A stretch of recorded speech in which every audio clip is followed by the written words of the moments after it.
Some stories are heard, others become legendary.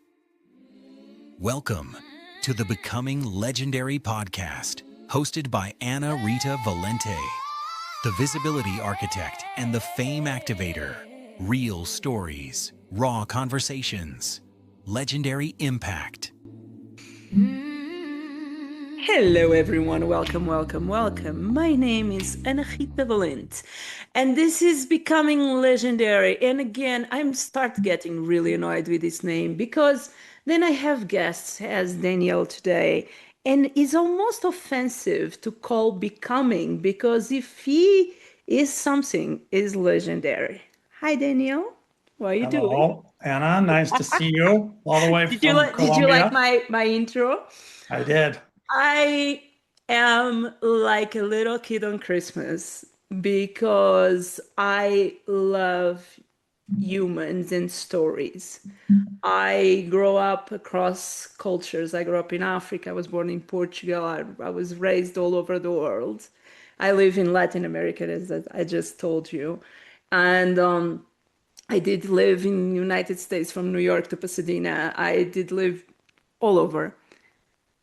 But the human resilience is something then. Point one, my name Valente means brave, and I think he say a lot. And becoming legendary came from I had health scary moment, and I did believe some months ago. Then it was the end, some months, almost 1 year ago, and I was wondering how you never die, you become legendary. So you write a book, we go there in a second, or we share our story, or we are on the cover of a magazine, or we just inspire people, in special in this moment. And I'm just going to say in this moment, people need hope, confidence, and listen to stories as yours. So, after this long intro, I talk a lot. After this long intro, I have a question for you. And it's a very loaded question. Who was Daniel at 20 and who is Daniel today? Awesome question. So I'll start with 20. Uh, I was highly invested in my life as a competitive ski racer, alpine ski racing. And so downhill, which is of the four events, it's the super fast one. So I grew up in Aspen, Colorado, which is, you know, identified as, this glamorous resort. And so uh, I was I was my ego at 20 and uh, truly covering up a massive amount of insecurities. So in identifying as an athlete, I could override those insecurities in a lot of ways. But what it created in me was this incredibly high need to win and to be acknowledged and to find the accolades that I was after and recognition in the world as a super fast ski racer. And as I always say, I climbed the mountain, I got close to the top, I could see the top in regards to success in ski racing, but I never reached the top, and it it ate me up truly. And so the last 4 years of my ski racing, from 20 to 24, were hard years, and I was slowly crashing in that life until finally one day I said, I can't do this anymore. I was so invested in winning and so invested in an outcome that it was starting to destroy me. And so at 24, I retired from the sport. Today, I can look at all that and take value from it, appreciate who I was, that I was just a naive young kid struggling in the world to find my way with no guidance, no help, and, you know, sort of trying to figure it all out and struggling at 20. But today, thanks to an incredible mentor that I met at 39, I mean, I was just a mess. I pursued all these other things that I thought were going to bring me the same sort of accolades. And, I went and became a broadcaster. I was on television. I decided I was going to write and direct feature films. And so I wrote 5 screenplays, and I was sure that that was going to bring me women and this nice, shiny life and money and success. And so I cratered. I bottomed out at 39. It was the best thing that happened because I was ready, and she came along. And Uh-huh. as I always say, reframed my entire life and in the best way imaginable through Mm-hmm. a lot of very scary, hard interpersonal work. The examined life is what it was. So it was my ego, my defenses, my defiance. I mean, I was all of that. I was full of myself, but so shaky in who I was. But I just knew I had to do something different. I mean, I couldn't live this way anymore. So I am so grateful to her. And so I wrote this first book, this memoir, and I am paying forward what she gave to me and in gratitude. So I hope that answers the question. That's feel my like I have tears on my eyes because I'm listening to you, and I'm going to say something that probably not everyone is going to like, and especially if they don't feel like in this planet there is different types of humans, and there is something about your story then feels very personal to me. I grew up in an island in Africa, so I had no snow and I don't know how to ski. So, point one. But I went through a lot. I lost my mom really early in my life, and I was having a podcast the other day about horses, and I since I was 11, I used to my life was so intense and not what should be for a kid of 11 years old. Then I used to ride the most difficult horses and fall as many times. And my life was like that. And after the horses, and it was very interesting because having the podcast, I realized that that was always how I did my life. I did want to be famous. I did want to be the most sexy woman of the country. I did achieve that, and guess what? Empty. I give birth to 5 kids. Guess what? Ah, I was not. I was a teenager mom. Empty. I create thousands of different companies and had visibility and toured the world and did all played to 13,000 people. Guess what? Empty. Broken. Because, and I'm going to talk for me, the little child inside of me then was 10 years old when her mom died, never came with me on the journey. And at least it's how I see it. And it's funny because I on off, I was telling you, I'm living on top of a mountain where I live alone. What was the biggest fear of my life? My biggest fear of my life was to be alone. I don't have a car, so each time I want to go shopping, and I need to go today, I need to go down, and I don't know in miles, but I need to go down like 8 miles and with an inclination of 200 meters, but I don't know, for like 400 feet. I don't, that we need to, like, and if you bring a backpack with 20 pounds on your back, with food and etc., I'm 45 and I'm not exercising at all. So the mountain for me in this moment in my life and sharing stories as yours became my peace. I was always believing, and I'm totally hijacking your podcast. I was always believing then I was going to achieve, and that was going to be the happiness. I had it all. The Porsches, the cars. I'm a minimalist right now. Like every single thing that I own and fits on the backpack.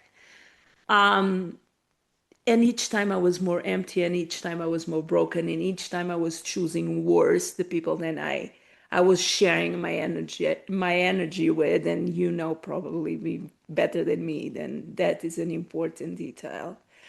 And when I was listening to you and I was saying then you did TV, I did TV, like all that things, I cannot imagine what is to go down in a mountain at the velocity than you did. Like I confessed in that part, kind of like, oh, I don't know if I was going to be able to do that. But I grew up swimming with sharks, so it's different kinds of of weird. And go to if I love to use the word weird because people have the word weird wrong. The meaning of weird is special, and not then we are weird as normal. But I want to I want to ask you something. Or better, I want to tell you something and I want to for you to pick up with this then. People as you, and I'm going to talk about you, I'm not going to talk about me, who is such a higher achiever. Because I know already about you. When you put something in your mind, go ahead. I forget it. You are going to get it. What is your sign? I know probably you don't believe in like, but when are you? What is your month? Taurus, Or April. April. Okay, I'm Sagittarius. So um, when you put something in your mind, you get it, right? Yes. Yeah. Oh, yeah. Oh yeah, there is no option. And if someone tells you you cannot do it, is like light the fire. Like, please don't do that because I a higher achiever.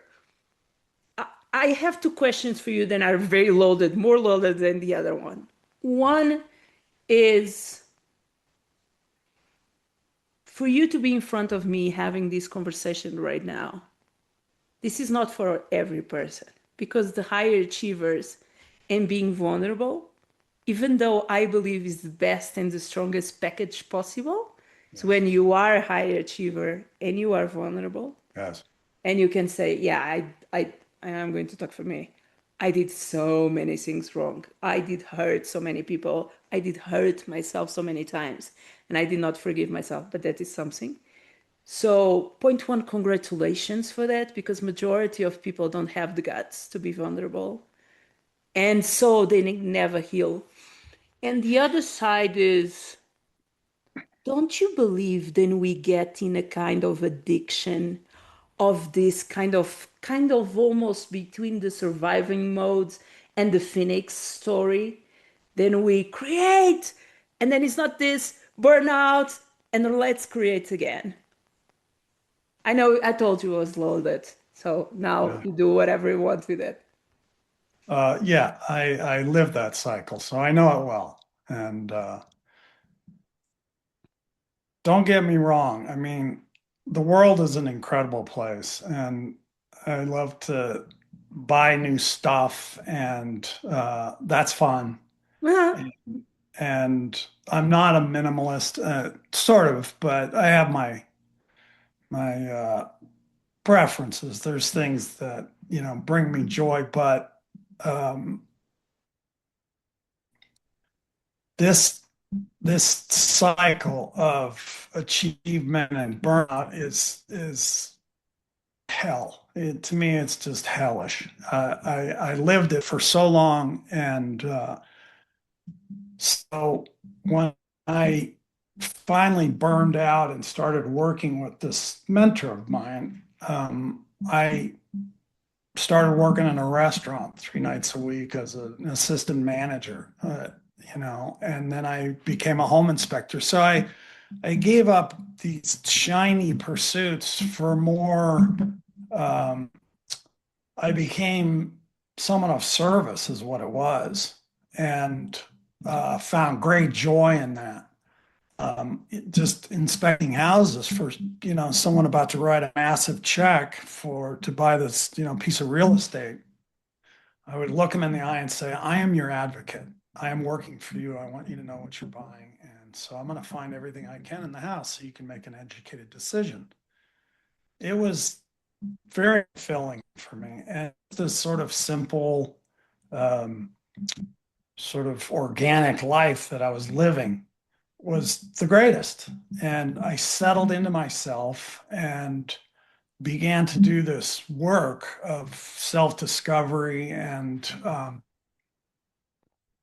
coming to know who I was so that I could see the traps and my blind spots and the pitfalls much further away so I could be more proactive and make healthier choices for myself, and started to build my financial life too. So it was all about knowledge, self-knowledge, and a sort of granular, slow build of self-empowerment. And it was the greatest experience of my life. It still is. And so I look at this podcasting and I think, what an amazing thing, because we never know who's listening, watching, and assessing. And so um, I have a high need to uh, give back. And so this medium that you and I are in right in this moment, I think is incredible. And I have this book that I'm trying to get published. And so I sort of put it out into the universe. It's like, if anyone is listening, Let's make it happen. and yeah, Let's make it happen. I've reached tell me out about to, the book. I've Tell me reached, about the book. yeah. So a hard start in Aspen, Colorado, of all places. The name of the book is Hungry, Hungry. because that's who I am. And I was actually literally hungry in school, in that Aspen school system, as a second and third grader. There was no school lunch program, and we went through food so fast in our household. My parents had a ski lodge, so we had employees and 5 kids and 2 cousins that lived with us. So we burned through groceries so fast. So I went to school without a packed lunch, and I had to go and beg food for my friends at lunchtime. I would have Cheerios with granulated sugar in the morning, and I was starving at 10 a.m. Couldn't concentrate. So it was an awful experience. And I had to live that for a couple of years. I mean, I couldn't even manage a peanut butter and jelly sandwich, for God's sake. So that was very hard. And I had an older brother I loved, but he tormented me. And I was under his thumb until I was 16 and finally got strong enough to fight back. And my parents just did not protect me from him. So, and we had a couple of abusive teachers. There was something in the water in that valley back then. And, a lot of my friends' parents fathers especially, were pissy and alcoholic and angry. And so there was just this vibe in town. And I grew up with that and became that edgy, prickly, defended. And it was not pleasant. So I was determined to make change. So the book, that's the start of the book. And then it's this, all these episodes of reaching for this and striving for that. I mean, it was endless. It still is. That's kind of who I am. What was the pivot moment? I probably many, but if I ask you, probably is one moment then will light up on your mind. In regards to, I'm going to do an analogy to NFL. The playbook is not working. This is not working. I need to change. Yeah. I need to change the playbook, and I'm using playbook because as someone I love American football, and I love soccer Me as well, too. but I love American football, and I adore what I adore. I grew up with soccer, and what I adore with American football is the way then psychology plays on the game as well, and Yes. the playbook we need to be aware when the playbook is not working. Yes. So And as yes. humans, and I like that analogy, as humans, we have a moment that say, I think it was Einstein who said, keep doing craziness. The definition is keep doing the same and expecting the different result. Yes. But many times, I know we even are not aware then we are having a bad result. We are searching autopilot. So there for sure was many moments, probably when you decide to stop at 24. Um, but you have a moment then you felt, and I'm going to ask you and you answer me as you want. Uh, I had many moments in my life. Then, yeah, I am laughing because I sometimes I feel super sarcastic about it. Like, what else you want? What else you want to do to me, or what else you want to take away? Like, what more? And you know, then you are down on the floor, on the darkness. Nobody's coming to save you. And I know that is a big thing because you are talking about your parents, and me as I was always waiting for someone to come to save me until not so long ago, I realized that no one is coming to save me. And all the times then I crossed big rivers of problems or situations was me alone. Yes, I had people around me, but was me. Point. So, do you have a moment that you want to share? Uh, yeah. Many. Uh, but I will say that the night that I met my mentor, I saw her get out of the car, and there was something in me knew that she was looking at me, and I swore to God that she could see all the way through me. And she was just quiet, but very observant. And this is a woman who had a lot of pain in her own life, and so was so incredibly plugged in and conscious and could read energy like nobody's business. So we always used to joke to her, it's like, stay out of my head. But that dinner that night, she said, well, tell me about your family and your life. So I went and told my story, that we all have about my shiny childhood that I thought was pretty shiny. The brother was an Olympian, and my mother was very accomplished and just smart as a whip. So I had, you know, this tale that I thought was so great. So I spent a half an hour recounting all this, my life, my story, my family. And she looked at me and said, that's all great, but why are you so miserable? And I was like, that's your takeaway? Again, I mean, she could just see through me. And so I just knew that I was going to grab onto this opportunity with her. And um, she always said that pain is the only thing that people listen to. And I was Oh, like, yeah. really? But then I began to understand that for myself, I mean, I just knew this, that everything I was trying and working towards was just not doing it. And so it was painful.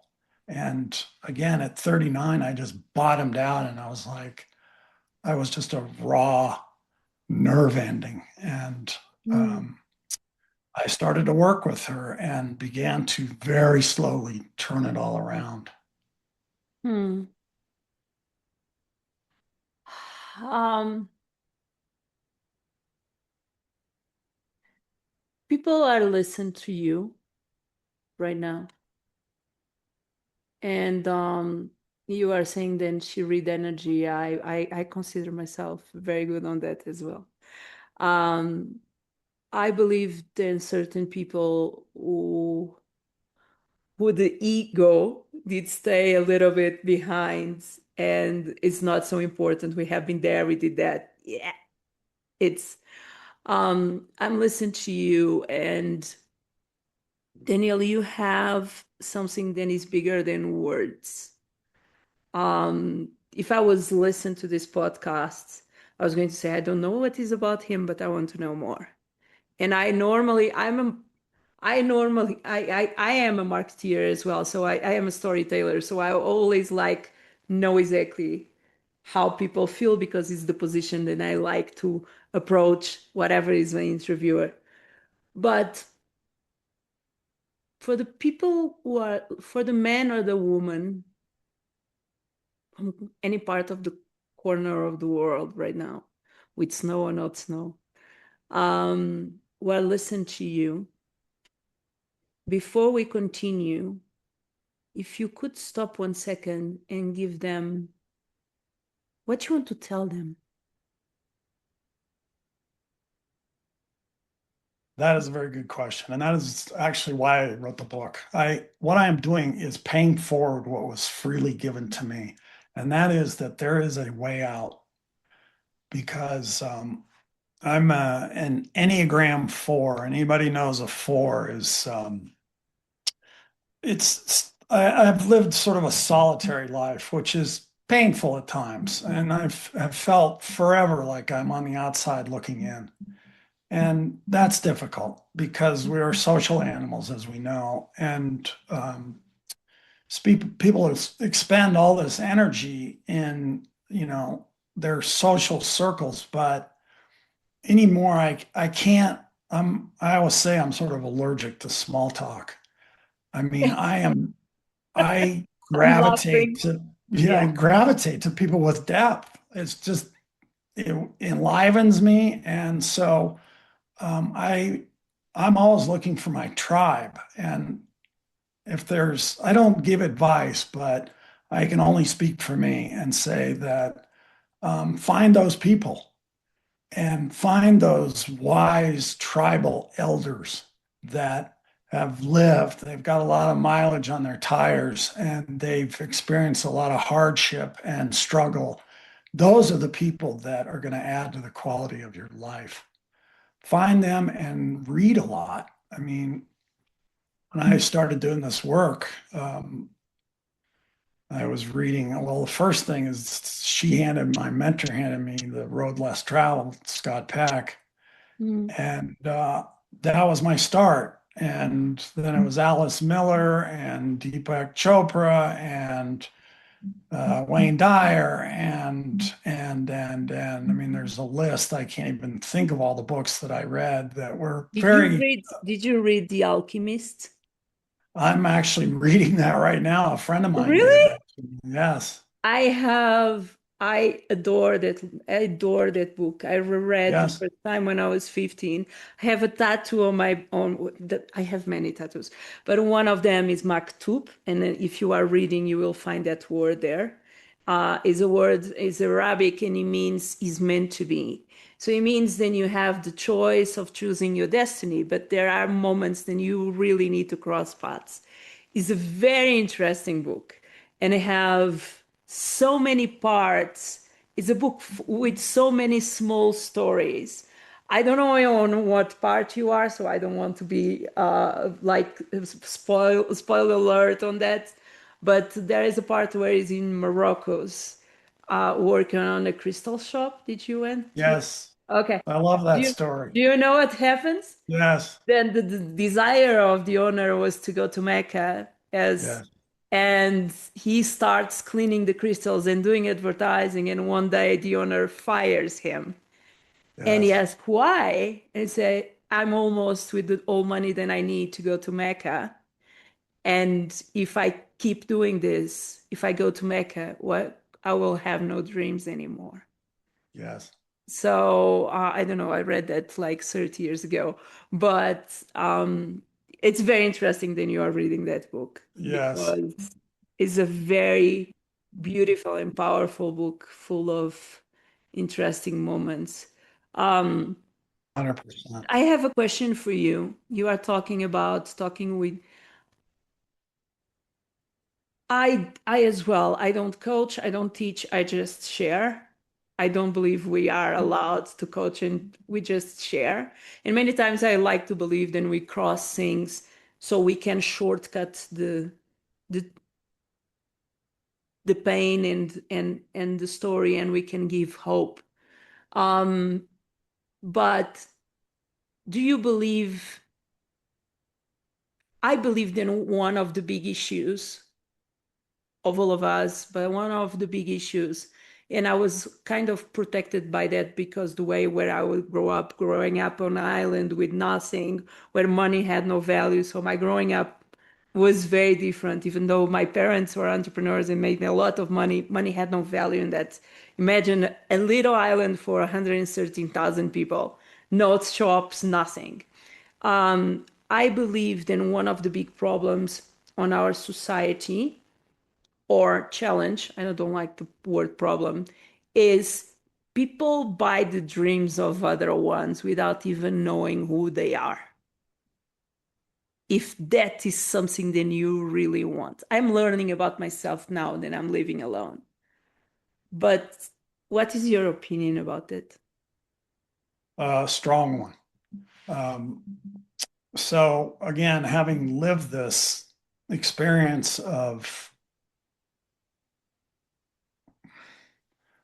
not living my purpose, I know what that is. And I found it to be very unsettling. And I am convinced that most people are not living the life they are meant to live. Whatever that may be, if it's playing an instrument, if it's teaching, if it's adopting, it doesn't matter what it is. It's that person's purpose. And, you know, people take on all these responsibilities and then, they're in their 40s and feel very stuck and empty.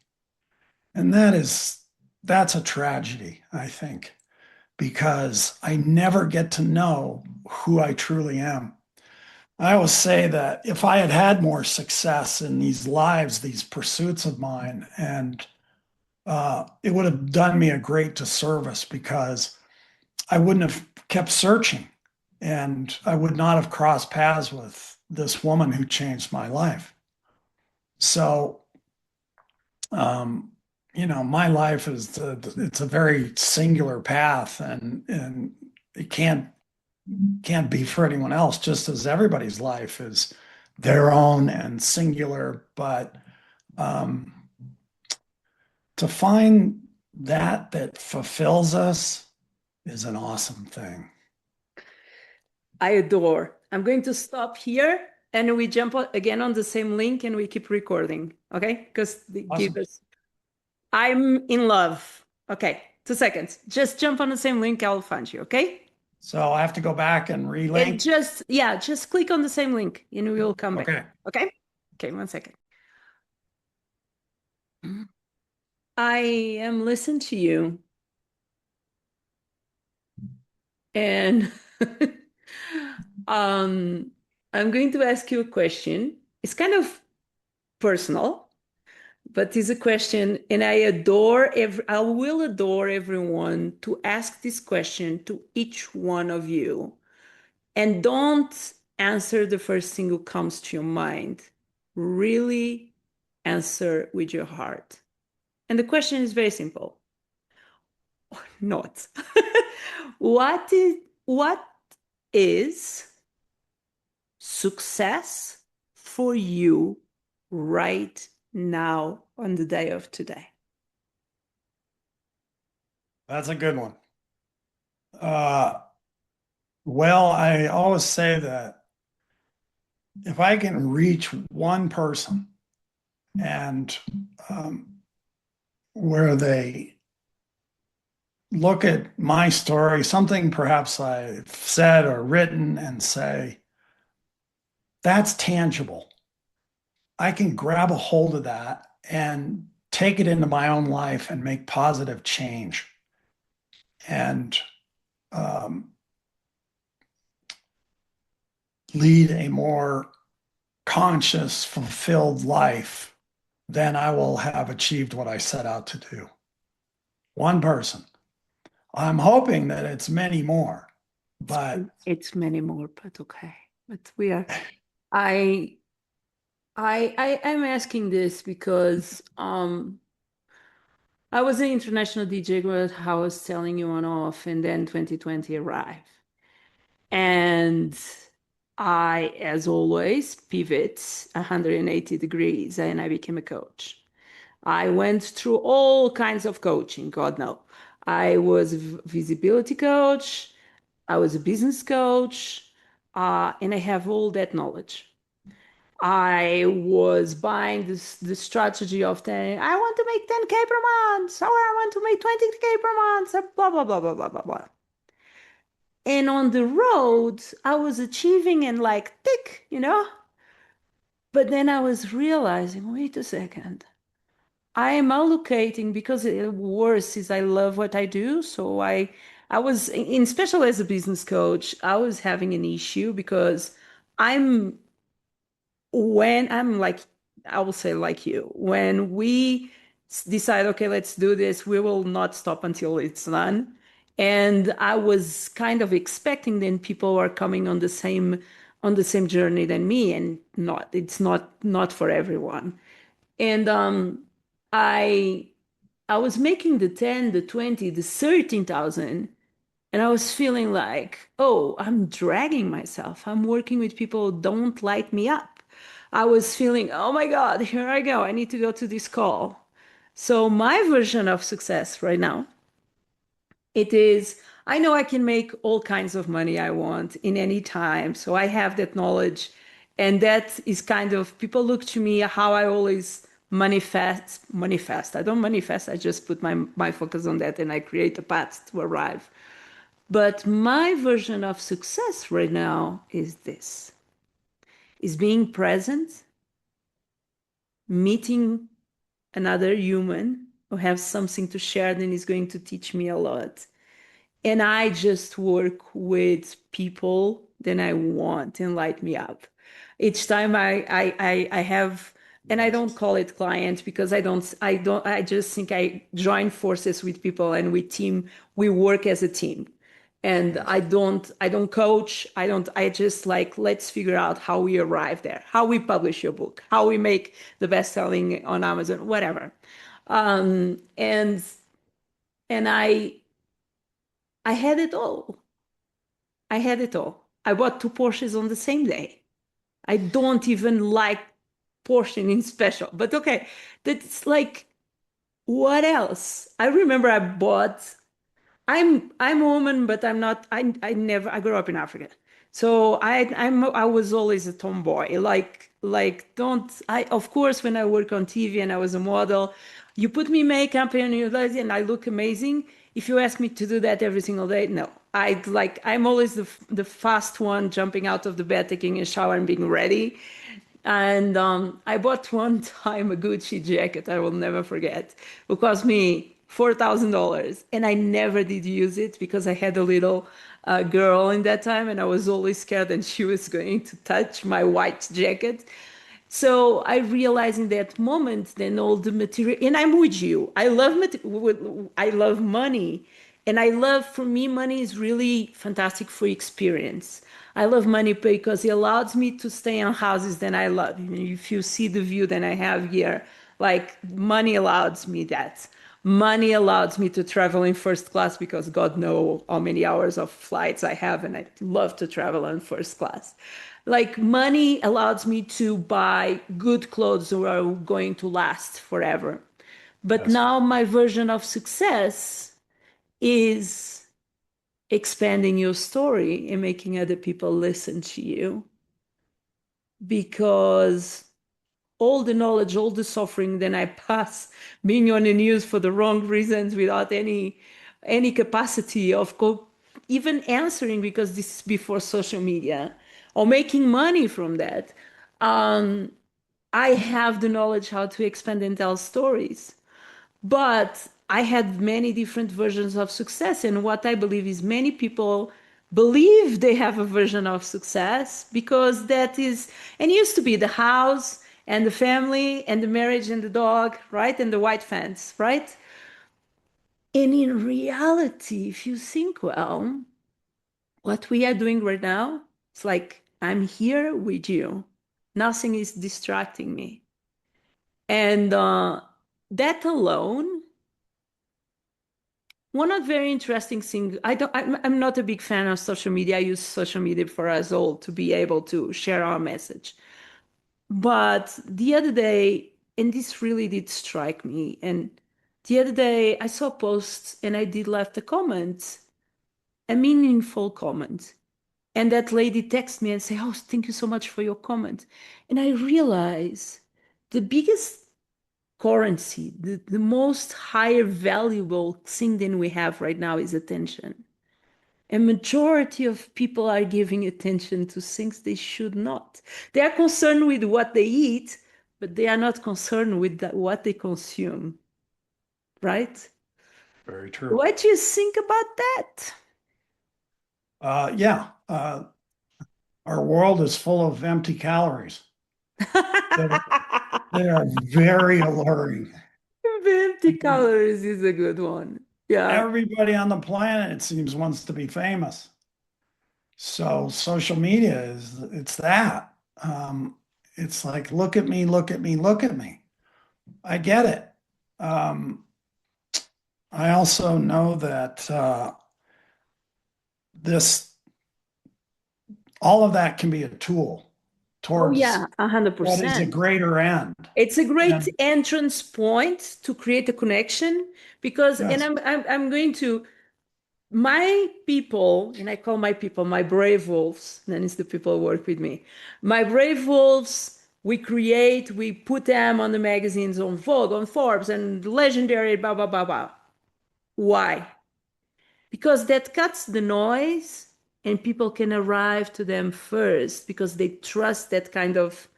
I cannot say BS because I work on that and I adore what I do. But on the end, it's like the spell, then people understand. If you are on the cover, if you are verified, if you have 100,000 followers, people will listen to you.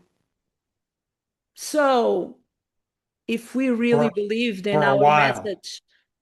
our message is valuable. Of course, in me and you, we just feel happy with one person, and that is amazing. But we can play the game without being part of the game. Make sense? Very much so, as the Bible says, to be in the world, but not of the world, which is a very far-reaching idea. At least to me, it is that I can enjoy what is out there in the world, but um, I my participation in the world is very measured. I have um, a dear sister and some close friends, and that's kind of my circle. Hmm. But I'm a writer too, so I live sort of a solitary existence in a lot of ways. Me And I keep my too. own company. And I love my life. I wish for more. I wish for more connection. Hmm. That's what I live for. I Hmm. mean, I have a longtime friend that I ski raced with, Ben, and my time with him, especially on skis, but not even that. I mean, anytime we get together, we talk like this.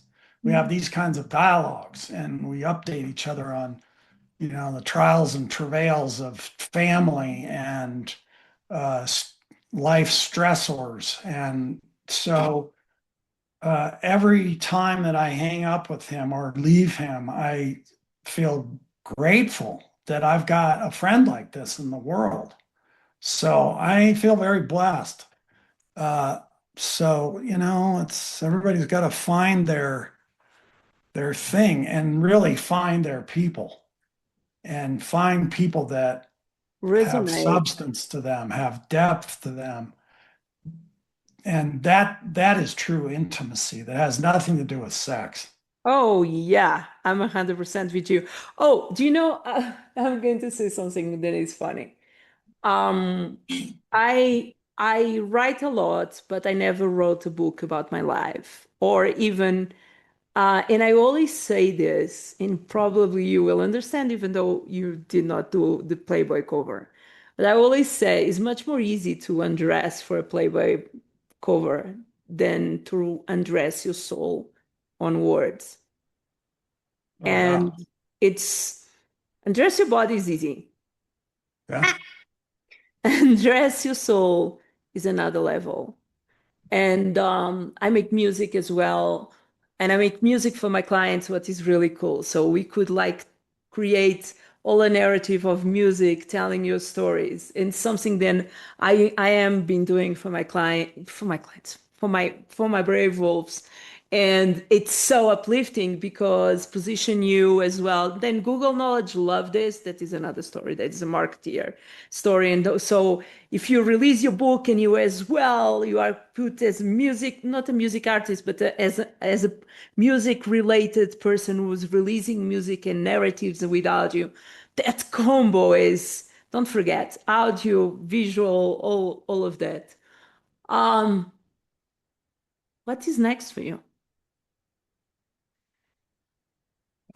So I am my memoir's completed, and I think I told you I combed through thousands of literary agents, and I reached out to 152, and Hmm. I queried them. I sent them, parts of the book, the proposal, my bio, whatever they're looking for. I gave it to them. So that is that hay is in the barn, so to speak. But I really want to get this book out into the world. I have an In the idea, but meantime, I will tell you on off so we don't share with everyone. I'll tell you in a okay, sec. okay. In the meantime, So right now I'm writing the second book, what I jokingly call the man book.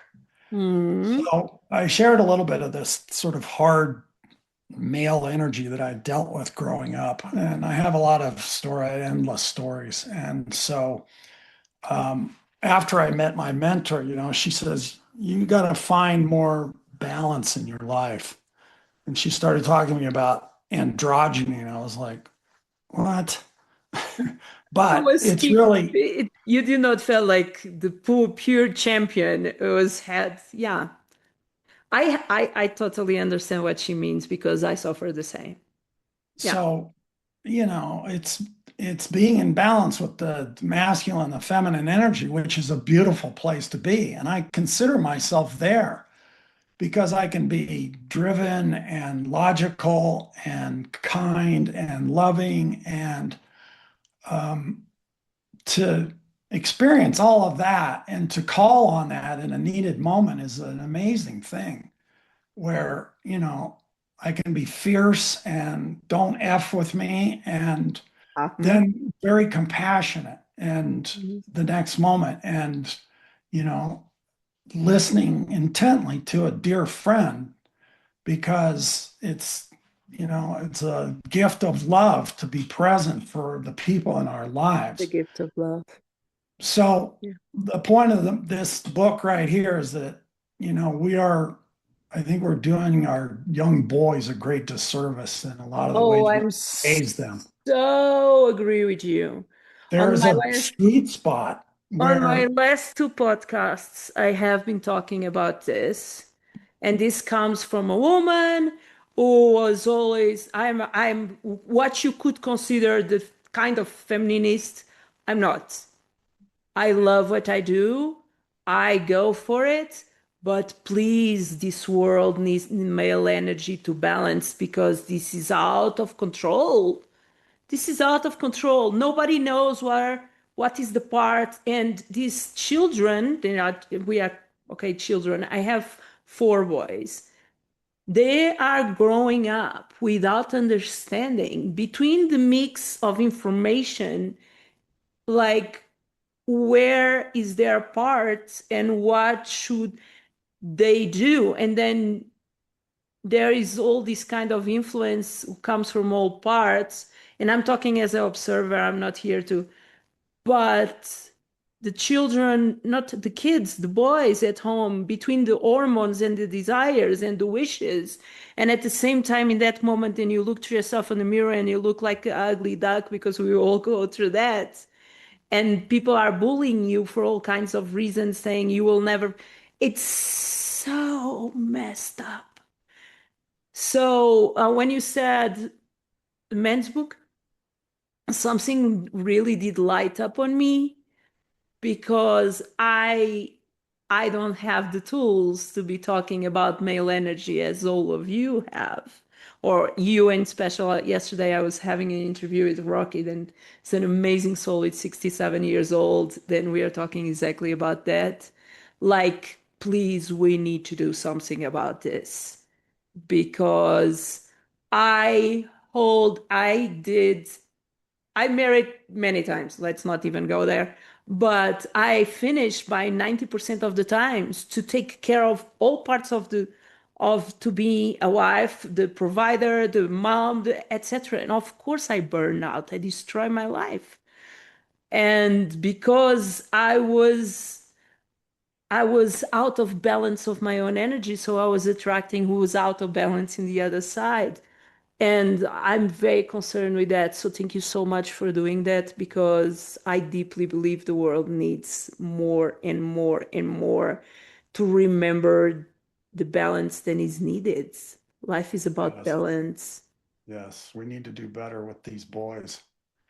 They're being attacked, they're vilified, um, and they're on their devices and they're playing video games. There's nothing wrong with that, but not excessively. And so they're losing their ability to interact and be social and be mannered and respectful and um, focused. Yeah. So, I'm out in the dating world, so I hear a lot of the stories of these women and the men that they've been involved with. I mean, they pick these men, but the stories are just horrendous, and there's never a happy ending You can because they're join a all new friend divorced. to your club. Yeah. And it's getting So, worse and worse and worse, to be honest. And I mean, like, what used to be, from one side, let's go in a practical mode. From one side, it used to be normal. Then the husband had a lovers, for example. That was a normal thing on the old marriage. But what it's all messed up. If you think about OnlyFans, and if you think about the access to, I don't want to use the word, no, because YouTube doesn't like, the access to all kinds of information, and I'll call it information, all kinds of fake reality. And I had this conversation about certain things, but then I found, obviously, then I figured out my kids were watching. And I used to be that mom who sit on the table and let's talk about this. And let's talk about how you are watching, when we know why. It's not reality. And it's not like that. And um, so thank you. Thank you for doing that part, because women as me, then it's like, I can do any single thing in my life. I don't need a man. That doesn't mean then I don't adore to be a female on the arms of someone who can protect me and take, and I mean take care. I used to be very offended for this, because I used to say, I pay the full bill. That was my stereotype. But it's like, wait a second, you need to learn how to receive as well. You don't need to be yeah, saving the world constantly. yes, So yes. thank you for that. Thank you for that. I think there's a lot of women that agree with you that they go out into the workplace and they've got to be these fierce individuals to survive and thrive and move up. And that there's nothing wrong with that, but I think a common story is they come home and it's just like they want to put that down. Oh, More than yeah. anything, they want to put that down and not have to be that warrior. I used to love, I'm divorcing right now, but I used to love to, I love to be a wife. You know what I mean to be a wife, and I'm a badass, all the other things. I love to cook for my people, for my family. I love to give all the love and kisses and hugs to my husband and tell how much I love him, how much I love to be a wife.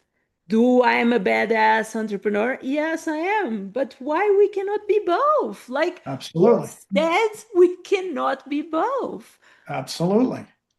So So I'm again, it's 100% with you. finding that balance, and that takes a lot of self-knowledge. And Uh, feel, and as well, close your ears and stop listening to the narrative because I used to, I used to be the DJ was on all gay parades and etc. 100%. Had almost all gay friends. Still love, still respect. I just believe that all the boundaries and like every single thing is messed up, and nobody and the children now don't even like allow themselves to grow in their own skin without listen to narratives that not necessarily are what they need because I don't want to get on that details, but it's so messy. It's so messy. And my question is like that we are not going to survive as humans for long because each time more and more people decide to not have children and the dog and I used to sell dogs and cats. I used to be a dog dealer. That was my first company, and it's incredible how that world is growing versus I'll tell you, in Colombia, the you go to a shopping mall and we have the most. I know people have a very weird idea of Colombia, but you arrive to most beautiful houses, most beautiful shopping malls, and guess what? You don't find a toy shop, but you find three or four high level pet shops. yeah. Yep. Let you think. Yeah. Some kids are being replaced by animals. Yeah. Yeah. Well, we got a lot of people in the world, so I'm not so No, sure as well, as well, as well, as well. And I population cannot, control. I cannot talk because I contribute with five, so I'm Yeah. out of that balance. Now, a message to your younger self. Uh, Hang in there. But that's who I was. So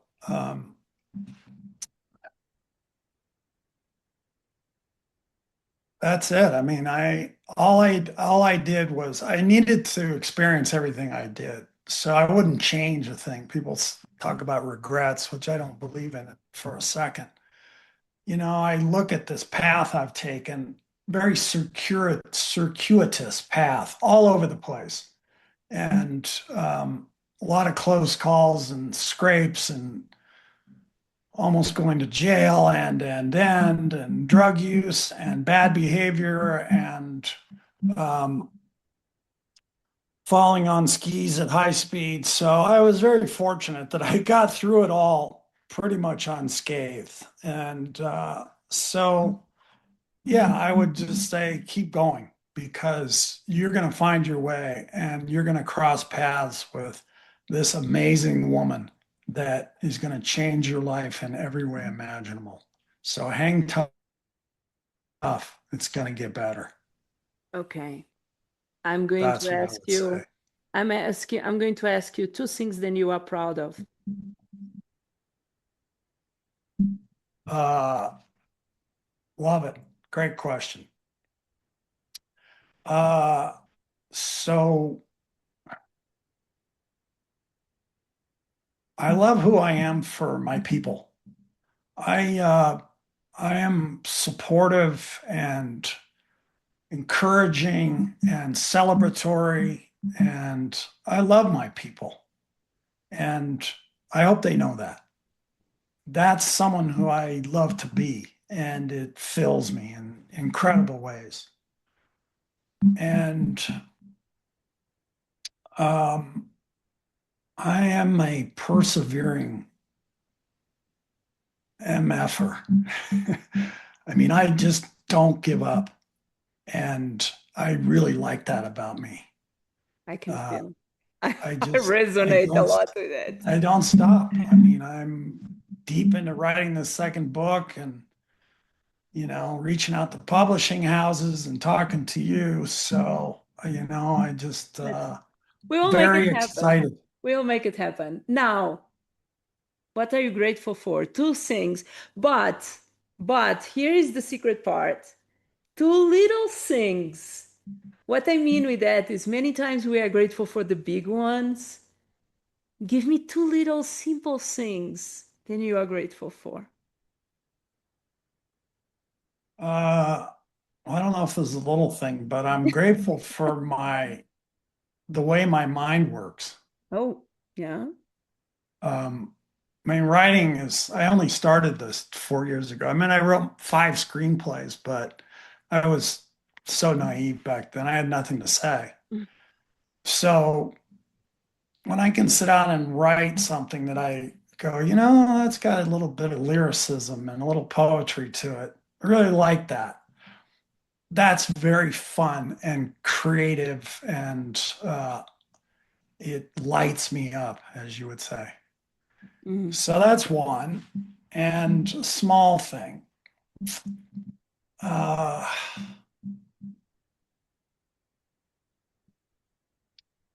well, I live in Colorado, which is just phenomenally beautiful. Um, what I call my mountains, because I was raised in these mountains. So that to me is not a small thing, but that is my church. I And get you. I really I, do. I it really do. restores me. And skiing today, all these years later, to me is also a very joyful experience. Okay. Oh my God. Thank you. How about you? Oh, Two things. two things, small ones. That is always so tricky. For having, it's not small, it's a monster one, but okay. For having the guts to do what I was more scary in my life to do. And obviously, as crazy I am, I choose the top of a mountain, a cold mountain, where I need woods, when I need all of that. I'm this small, I don't know, 5 feet something woman who was alone on the middle of Colombia, who have wolves and pumas who pass by and dogs who come to visit every single day. Um, I am very proud of the person that I am. I am very proud, and it's not small, but I'm very proud. I have a song, the name is Becoming Legendary, and it talks about all of that. I'm very proud of they took me all, and when I mean all. I went through all from losing contact with my children and not knowing about them to lose my company 300 times to be without being able to touch my money, you name it, all kinds of traumas as well. But nobody could take the ability of smiling and keep living my life like that. So I think it's not small. If it's in the morning and I do this exercise, I'll say like the taste. Oh, I adore on the morning when I wake up to pick up the seeds for the squirrels and the birds. And I adore that is my like my first moment. I'm half sleeping, it's 5 a.m. and I am going down and I prepare the corn or whatever it is, sunflowers, seeds or whatever. Now, to end this, are you aware how special you are? I know it's going to touch your ego, and it's not exactly. And it did sound a little bit like striking to the ego, but it's not. It's not my intention. It's like it is a pleasure to share this moment with you. And I did this 2,000 times in my life. Not every time I say this, I can promise you. Well, thank you. I feel the same way. Uh, Uh, yeah. Do you want to leave a message or a quote or something to people listen before we end? And I will talk with you in a second after on off.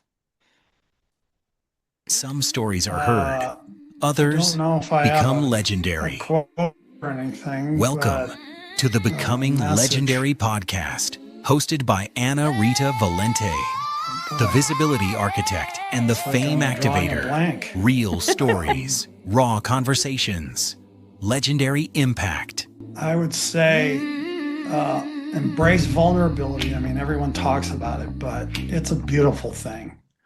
And to set my ego aside and to take ownership. I'm very big on personal accountability Oh, me too. because I love where it can take people, and I think that marriages, a lot of them blow up because there's so much unfinished business that it becomes a mountain and it's too big to deal with.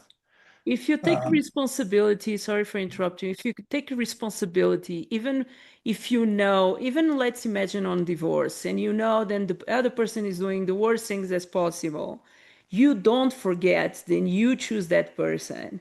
You take so, responsibility, you guide the narrative. If you behave as a victim, guess what happens? You give to all the power to other ones. That doesn't mean then they are being nice with you or you have no reasons to be in pain. But that means then you, yeah, I'm 100% high five on that. High five on that. Thank you so much. I'm going to say bye to you properly in a second. Thank you so, so, so, so much. We are going to share all the links and all the things and all the other extra ideas that I have here in my mind, and I will tell you in a second. Thank you so much for being here with us. This is becoming legendary from mountain to mountain, different mountains. And whatever mountain teach you so much. My name is Rita Valente. Keep living your dreams and make it happen. And I will see you on the next one. Bye bye.